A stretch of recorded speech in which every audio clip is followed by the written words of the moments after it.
N54. N54. N54. Salut les amis.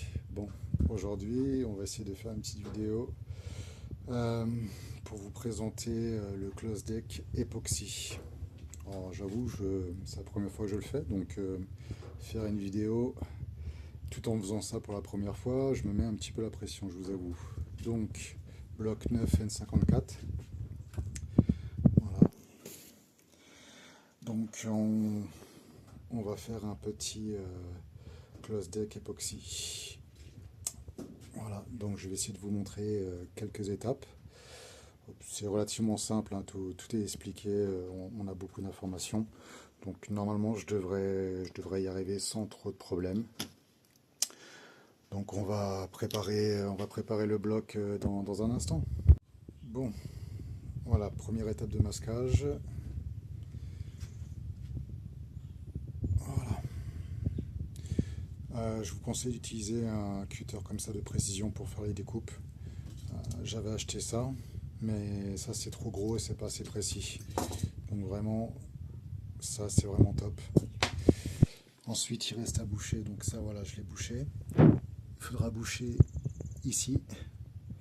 Ok, refroidissement du turbo. Et bien sûr ici.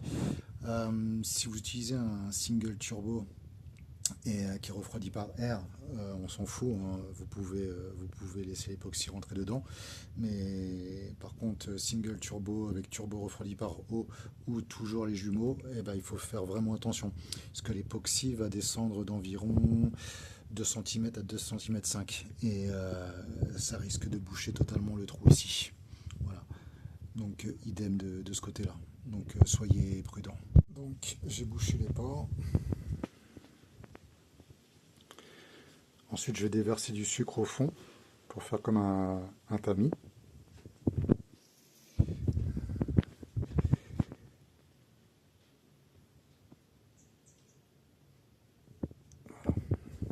Bien sûr, j'ai mis le bloc scie de niveau. Donc, petite cale en carton un petit peu partout. Et maintenant, il reste juste à déverser le sucre avant de passer à l'étape époxy. Voilà, donc je vais utiliser du sucre blanc.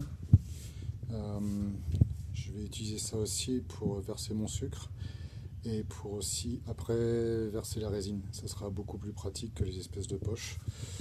Donc voilà, j'ai plus qu'à mettre ça maintenant dans les cylindres. Bon, voilà, c'est rempli de façon à peu près uniforme.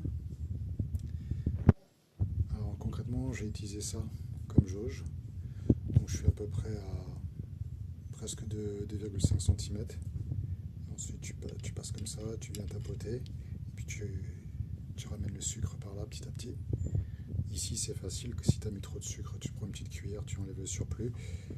Sur cette partie là, il vaut mieux y aller délicatement, charger le sucre tout doucement parce que c'est ultra chiant à enlever. Voilà. Donc je vais refaire encore quelques petits contrôles de planéité et ensuite normalement je vais préparer mon époxy et puis bah voilà, on va essayer de faire ça. Bon voilà, donc le pot est ouvert et c'est ouvert. Ici le produit est rouge, donc normalement quand on va mélanger les deux, ça devrait faire du bleu. Donc d'après ce que j'ai compris, à partir du moment où j'ai tout mélangé, j'ai 25 minutes pour tout couler.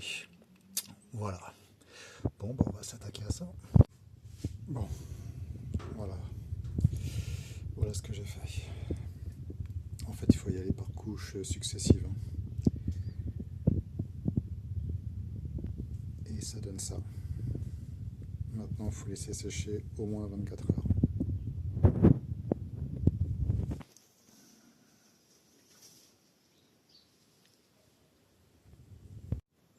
Donc là, ça fait environ 3-4 heures que la résine est posée. Donc le niveau est descendu très légèrement, mais ça ressemble un petit peu à ce qu'on voit sur les vidéos. Maintenant, tout ce que j'espère, c'est que l'époxy est vraiment bien passé au milieu. Parce que là, concrètement, c'est le bloc, on va dire, c'est le bloc N54 phase 2. Mais voilà, c'est propre, hein. Franchement, je suis content du résultat.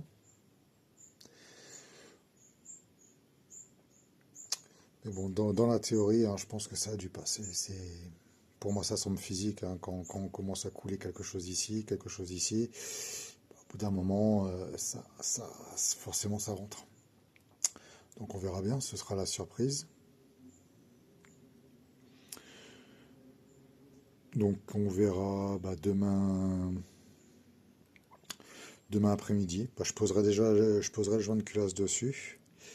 Et puis je ferai mes petits repères. Après, comme un con, j'ai pas prévu les forêts.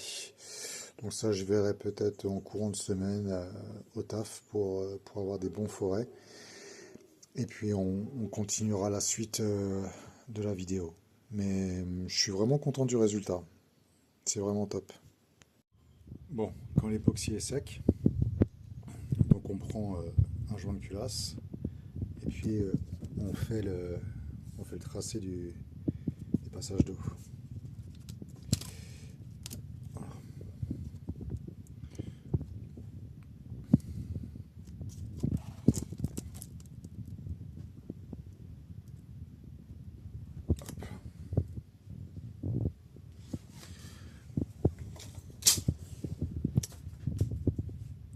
Et ensuite, il va falloir percer. Alors, je me suis planté, il faut tout dire, hein, dans les vidéos. Je me suis planté ici. Concrètement, je pense que j'ai pas dû faire chauffer assez mon bloc.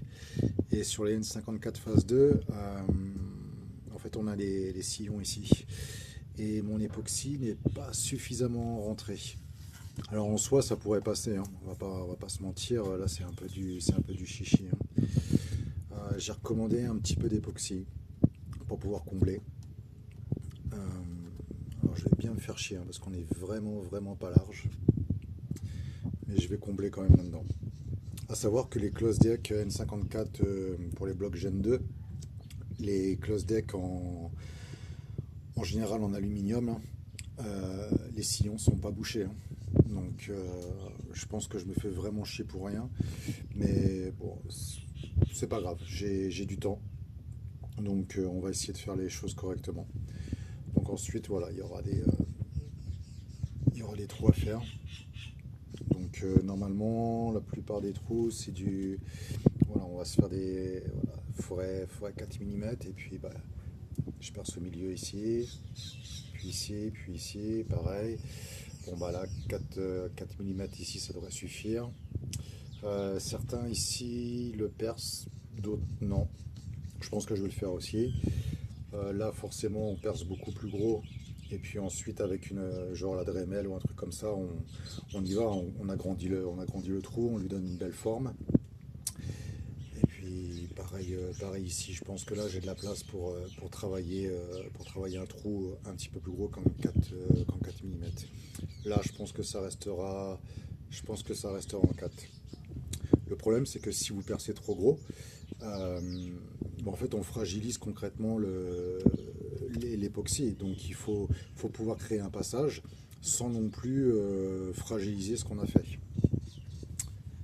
Bon, on se retrouve avec notre close deck époxy. Alors, entre le moment où je te montre les images, qu'il y a encore du papier, que je vais mettre, que je te dis que je vais mettre un petit peu d'époxy ici, que j'en ai racheté, il s'est passé 2 mois. Concrètement, j'ai tourné ça début février, là, la partie où je pose le joint de culasse pour faire les dessins. Là, on est le week-end de Pâques. Donc, le temps passe vite. Il a fallu que je m'occupe un petit peu, parce que l'époxy a mis très longtemps à venir. Donc j'ai fait la prépa de ma culasse. Si tu suis un petit peu ma chaîne, je pense que tu as déjà dû voir les vidéos passées. Donc préparation des conduits d'admission et préparation des conduits d'échappement.